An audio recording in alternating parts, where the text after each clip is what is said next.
حضرت سیدنا امام جعفر صادق پاک رضی اللہ تعالی عنہ کے شان کے حوالے سے یقیناً یہ محفل بھی چھوٹی ہے، اگر کچھ کہا جائے اور کچھ لکھا جائے تو یقیناً حق ادا نہیں ہو سکتا، لیکن ایک بات اہل بیت اطہار کی بارگاہ میں بڑی خوبصورت ہے، اور وہ بات کیا ہے کہ منظر فضائے دہر میں سارا علی کا ہے۔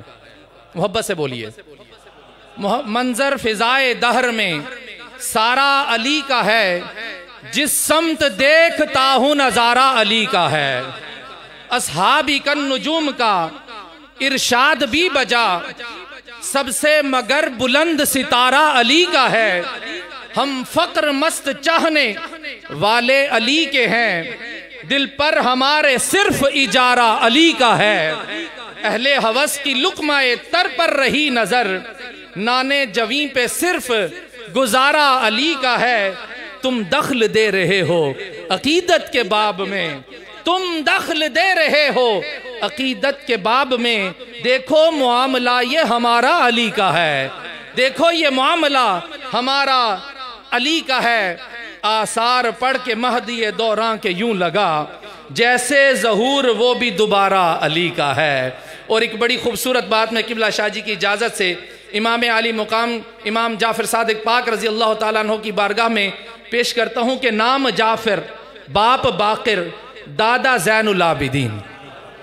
ایسے ڈیلا ڈیلا نہیں یار، محبت سے سنیں نا۔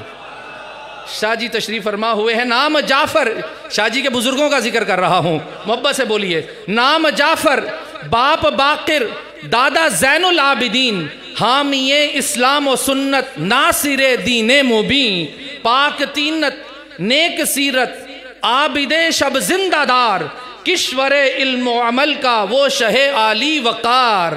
آپ کی علمی جلالت کی جہاں میں دوم ہے، دشمنوں کا دل مگر اس بات سے مغموم ہے۔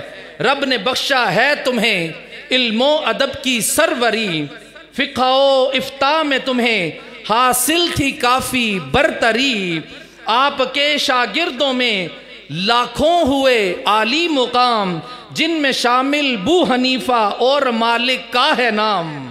کج کلاہان زمانہ ان کی کرتے پیروی، ہاتھ پھیلائے کھڑی ہے ان کے آگے خسروی۔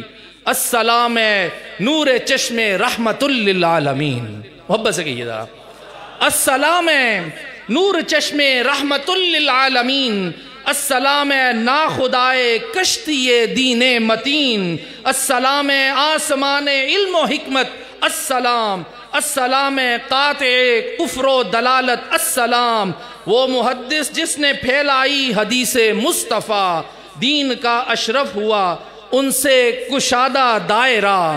حضرات عزیز وقار، یہ ایک خوبصورت نامہ تھا جو حضرت امام جعفر پاک امام عالی مقام کی بارگاہ میں پیش کیا گیا۔ تو کسی نے پوچھا تھا کہ بھری محفل میں پوچھا مجھ سے، ایک حضرت نے یہ نامہ دکھاؤ تو قرآن سے کہاں پر کنڈے لکھے ہیں؟ دیا میں نے جواب حضرت مولانا، سن لیجئے، جہاں پر حلوہ لکھا ہے وہیں پر کنڈے لکھے ہیں، جہاں پر حلوہ لکھا ہے